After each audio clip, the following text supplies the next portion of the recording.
I can get why this is a pretty confusing time of year. I mean, people are actually talking about bunnies bringing eggs and candy. You might find yourself wondering, is this really the real meaning of Easter? Which is why I'm going to tell you the real meaning of Easter. And it all started a long time ago when people were actually meaner than they are today. It got so bad, in fact, that God himself had to reach out with his finger and write 10 basic rules in stone. And things should have been real obvious anyway, like don't steal and don't kill each other. And people just wanted to do that stuff anyway.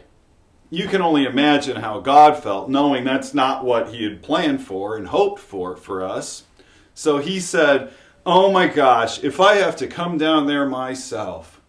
And he did through his son Jesus Christ. And since Jesus was from God, he did all sorts of things that normal people couldn't do called miracles. He healed people that couldn't walk or couldn't see. And because he was from God, he said all sorts of things that just blew people's minds. Like, hey, if you don't want people to do that to you, then don't do it to them. And the people that he was talking to were just so blown away. They were like, oh my gosh, who is this Jesus guy saying he's from God and doing these miracles? Jesus has got to die. And sure enough, they killed him in one of the most horrible ways imaginable. They nailed him to a cross.